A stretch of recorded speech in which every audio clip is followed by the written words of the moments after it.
Hi, I'm Jen Rubin, editor-in-chief of the Contrarian. It's not often that I come to you directly speaking to all of our contrarians, but I thought you might want to get a little bit of context for the startling events that happened last night and today. Two major events have been set off by an irresponsible, ignorant, self-satisfied, and really dangerous president. The first, of course, was the termination of military aid to Ukraine. We knew this was in the cards right after that disastrous meeting in the Oval Office, but it nevertheless comes as a shock. The message to Moscow is do what you will with Ukraine. We'll deliver them on a silver platter. This, of course, is a betrayal not only of our own values of European security, but really of the free world and the principle that the United States stands against aggression, against fascism. Europe is trying to come up with a peace plan, as it were, but without the United States backing, it's hard to see how they're going to sustain Ukraine for very long. They will try. Britain has already made a commitment. Kudos to them. They will try to get their defense industry up and running. And some of the European powers themselves have a very strong defense industry. Poland, by the way, spends 5% of its GDP on defense.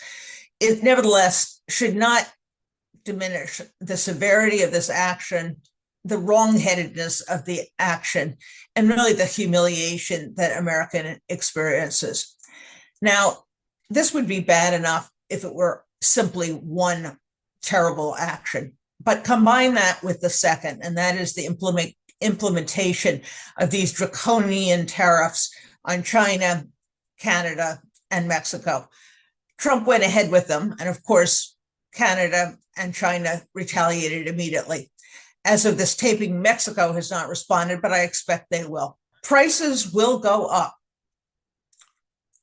Donald Trump promised to lower prices, but prices will go up. He is making us a pariah in our own neighborhood.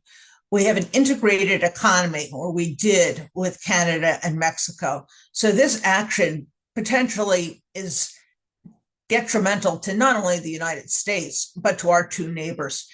And to tell you how severe the shock to the economy has been, the Federal Reserve of Atlanta came out with a prediction this morning that the first quarter of growth in the United States would be negative 1.5.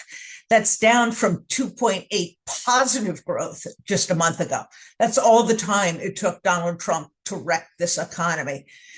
I can't sugarcoat this. This is very bad news. Really, the only hope is that Republicans will finally be jolted out of their docile and really obsequious crouch that they have been in ever since Donald Trump took office.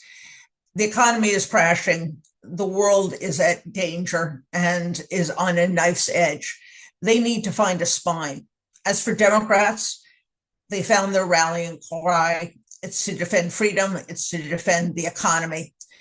Let's hope that the two parties in Congress and the country at large rises up as one to oppose both these horrific measures.